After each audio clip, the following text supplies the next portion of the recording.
আমি এখানে প্রথমে একটি কথা বলে তারপর অন্যদিকে যাব। বাংলাদেশের সকল আন্দোলন, গণ-অভ্যুত্থান, সকল সংগ্রামে ঢাকা বিশ্ববিদ্যালয়ের ছাত্ররাই প্রথম সারিতে ছিলেন, সবসময় শহীদ হয়েছেন। 69-এর গণ-অভ্যুত্থানে, 90-এর গণ-অভ্যুত্থানে। এবারকার এই 36 জুলাই বিপ্লব বলেন ওনারা, এই গণ-অভ্যুত্থানে ঢাকা বিশ্ববিদ্যালয়ের আমার কোনো ভাই শহীদ হওয়ার সৌভাগ্য হয়নি। শহীদ হয়েছেন 174 জন।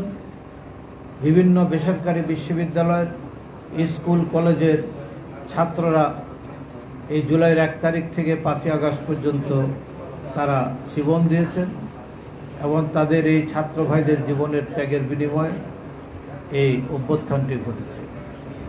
যারা এই গণ-অভ্যুত্থানের মহানায়ক বলে দাবি করেন, আমরা তাদেরকে সম্মান করি, কিন্তু তারা একটা সময় এই আপনার কোটা আন্দোলনের নেতারা, তারা হোম মিনিস্টারের বাসায়, আইনমন্ত্রীর বাসায়, বিভিন্ন মন্ত্রীর বাসায় শেষ পর্যন্ত তারা হারুনের হোটেলে বাবা মা নিয়ে তারা একটু খানা খেয়েছেন, সেখানেই ছিলেন। এর মধ্য দিয়ে 5 আগস্টের গণ-অভ্যুত্থানটি সংগঠিত হয়ে গেল। যে আন্দোলনটি ব্র্যাক বিশ্ববিদ্যালয়, এআইবি থেকে ইস্ট ওয়েস্ট বিশ্ববিদ্যালয়, নর্থ সাউথ বিশ্ববিদ্যালয়, এই বেসরকারি বিশ্ববিদ্যালয়, এই রামপুরা থেকে শুরু করে 300 ফিট থেকে শুরু 100 ফিট এবং ওদিকে উত্তরা, মিরপুর, এই সমস্ত জায়গার ছেলেরা, তারপরে আপনার ডেমরা, যে আন্দোলনটি, সমস্ত এই 1400 লোকের শহীদের স্থানটি কিন্তু এখানে তারা শাহাদাত বরণ করেছে। তা আজকে সবাইকে আমরা সম্মান করি, সবাই নেতৃত্ব দিয়েছেন, না হলে এই আন্দোলনটি সফলকাম হতো না। আমরাও এখানে বসতে পারতাম না, এখনও স্বৈরাচার বাংলাদেশের ক্ষমতায় থাকতো। এই স্বৈরাচার আরও মানুষের উপর আরও জুলুম করতো, আরও লুণ্ঠন করত।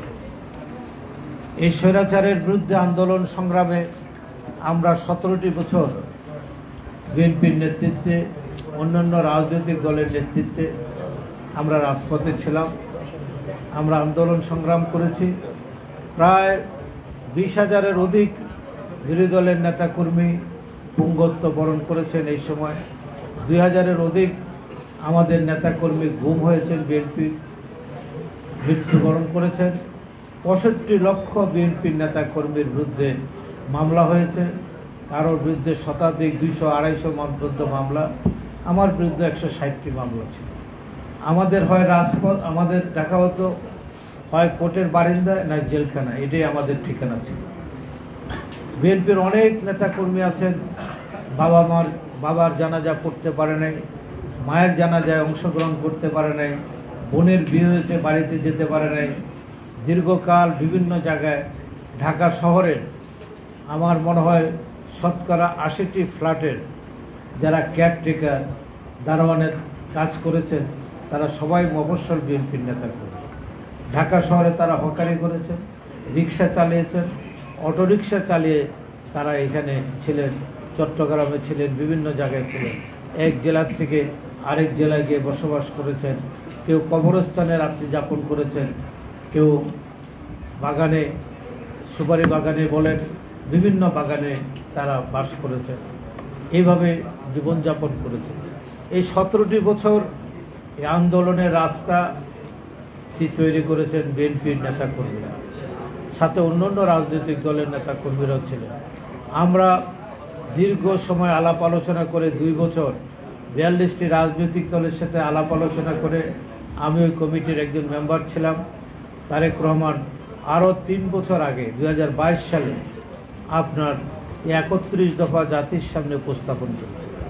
31 দফা জাতির মুক্তি সনদ, 31 দফায় এমন কোনো দাবি নেই যেটা সংস্কারের বাইরে থাকে। এই 31 দফা হচ্ছে জাতির মূল মুক্তির সংস্কারের সনদ, হচ্ছে 31 দফা। অতএব যারা 31 দফা, যারা অনেক সংস্কারের কথা বলে সময় ক্ষেপণ করতে চান, জাতিকে বিভক্ত করতে চান, আজকে পিয়ার পদ্ধতি নিয়ে যারা কথা বলেন, এদেশের কয়টি মানুষ পিয়ার বুঝে? আমাদের দেশের মানুষ এই দক্ষিণ পূর্ব এশিয়া কোনো দেশে পিয়ার পদ্ধতি নেই। ভারতকে বলা হয় রাজনৈতিক গণতন্ত্রের সূতিকাগার, সে ভারতে তো পিয়ার কাকে বলে তারাও বুঝে। পিয়ার এমন এক পদ্ধতি, আপনার ভোটে আপনার ক্যান্ডিডেটদের নাম দিয়ে দেবেন, কিন্তু মানুষ ভোট দিল, এখানে খোরশেদ বসে আছেন, এ এলাকার মানুষ তাকে চিনে জানে, তাকে ভালো জানে, ভালো মন্দের সাথে সে তাদের সাথে থাকে, ভোট দিল তাকে দেখে, কিন্তু সে জায়গায় নির্বাচিত হয়ে গেল আরেকজন আসাদুজ্জামান। এই আসাদুজ্জামানকে তো এলাকার মানুষ চিনে না। উনি সংসদে কথা বলতে পারবেন, কিন্তু এলাকার মানুষ, আমাদের দেশের মানুষের সবসময় চিরাচরিতভাবে একটি হলো, সে তার এলাকার জনপ্রতিনিধি নির্বাচিত করে, সুখ দুঃখের কথা তার কাছে যায়, তার বাড়িতে যায়, এটাই হলো নিয়ম। অতএব এই পিয়ার পদ্ধতি বাংলাদেশের শতভাগ মানুষ শিক্ষিত হবে, সমাজ আরো 20 বছর 30 বছর পরে এটা একটা গবেষণার বিষয়বস্তু আমাদের দেশের জন্য, এই পদ্ধতি নিয়ে কথা বলতে পারবে।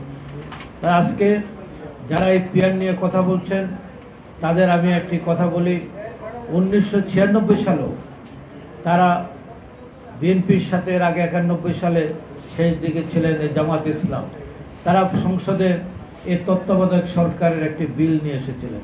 শেখ হাসিনা প্রথমে এটাকে পাত্তা দেননি, পরবর্তী পর্যায়ে দেখলো বিএনপির বিরুদ্ধে আন্দোলন করতে হলে এটা একটি মুখ্য সুযোগ, তখন জামাত ইসলাম সহ জাতীয় পার্টি অন্যরা সবাই মিলে এই তত্ত্বাবধায়ক সরকারের আন্দোলনে গেলেন। আমার সুস্পষ্ট মনে আছে, সংসদে বিরোধী দলের নেত্রীর অফিসের টেবিলে আমরা যেমন বসেছি, এখানে শেখ হাসিনা বসে আছেন, ডান পাশে বড় নিজামী সাহেব বসে আছেন, বাঁ পাশে আপনার মুজাহিদি সাহেব বসে আছেন, তার আরেকটু পরে ব্যারিস্টার মওদুদ আহমেদ, সেদিনকার জাতীয় পার্টির নেতা, আর সেদিনকার এনডিপির নেতা জনাব সালাউদ্দিন কাদের চৌধুরী সহ এরা সবাই বসে আছেন। সেই তারা সংসদ বয়কট করলেন, বিএনপির বিরুদ্ধে আন্দোলন সংগ্রামে গেলেন, 173 দিন হরতাল অবরোধ কর্মসূচি পালন করলেন। বেগম খালেদা জিয়া ইচ্ছা করলে অনেক বিএনপির ছাত্রদল, যুবদল, মাঠ পর্যায়ে বিএনপি এত শক্তিশালী ছিল, ইচ্ছা করলে উনি বল প্রয়োগ করতে পারতেন। কিন্তু আমরা সেদিন 15ই ফেব্রুয়ারি একটি ভোট হয়েছে, এই ভোটের মাধ্যমে আমরা সংসদে এসেছিলাম। বেগম খালেদা জিয়া সারা রাত সংসদ চালিয়ে এই তত্ত্বাবধায়ক সরকারের বিল পাশ করে উনি 31 দিনের মাথায় এই আব্দুর রহমান বিশ্বাসের কাছে আব্দুর রহমান বিশ্বাসের কাছে ক্ষমতা হস্তান্তর করে উনি চলে আসলেন। এরপর আরেকটি নির্বাচন হয় 96 সালে, সেই নির্বাচনে আওয়ামী লীগ বিজয় লাভ করেন। আমরা 116টি আসন পেয়ে, আমিও সেদিন সংসদে ছিলাম, আমরা বিরোধী দলে বসেছি। যে জামাত এই আন্দোলন সংগ্রামের তত্ত্বাবধায়ক সরকারের দাবি নিয়ে এসেছিলেন, সেদিন আওয়ামী লীগকে সহায়তা করলেন। আওয়ামী লীগকে আবার রাষ্ট্রীয় ক্ষমতা আসার জন্য জামাত যদি সেদিন এই আন্দোলনটি না করত, আওয়ামী লীগের সাথে না যেত, তাহলে আওয়ামী লীগ কিন্তু 96 সালে ক্ষমতায় আসে না এবং বাংলাদেশের জন্য এত দুর্ভাগ্য আসে না। সে জামাত সেদিন মাত্র 3টি আসন পেয়েছে। তা আমি এই জন্য বলতে চাই, জামাত আবার বিএনপির সাথে আসছেন, আবার সরকারও অংশীদার হয়েছিলেন। এখন আবার জামাত, যেদিন 5ই আগস্ট ক্ষমতাচ্যুত হলো, শেখ হাসিনা পালিয়ে গেলেন, এরপর থেকে উনি একবার জামাতের আমির বললেন, আমরা আওয়ামী লীগকে মাফ করে দিলাম। যারা বিভিন্ন শিল্পপতি বাংলাদেশের, যারা জঘন্যভাবে শেখ হাসিনাকে ফাইন্যান্স করেছেন, বিদেশিদের তাবেদারি করেছেন, সে সমস্ত শিল্প প্রতিষ্ঠানের অফিসে গিয়ে তাদের হেলিকপ্টারে করে উনি বাংলাদেশ ঘুরে বেড়ালেন, আর সবাইকে বললেন মাফ করে দিলেন। এবং আমরা দেখতে পেলাম অনেক লুটেরা আওয়ামী লীগের আজকে জামাতের সদস্য হয়ে তারা আবার স্বপদে ফিরে আসতেন, তারা নাকি জামাতের রক্ষণ। আমি জামাতের কথাটা এই জন্যই বললাম। আরেকটি কথা আমার স্মরণ আছে, 1986 সালে ধানমন্ডির একটি বাসায় আমরা সারা রাত বেগম জিয়াকে নিয়ে উনি বৈঠক করেছেন, স্ট্যান্ডিং কমিটির বৈঠক করেছেন। সেদিন নির্বাচনে কে যাবে কে যাবে না, হোসেন মোহাম্মদ এরশাদকে স্বীকৃতি দেওয়া হবে কি দেওয়া হবে না।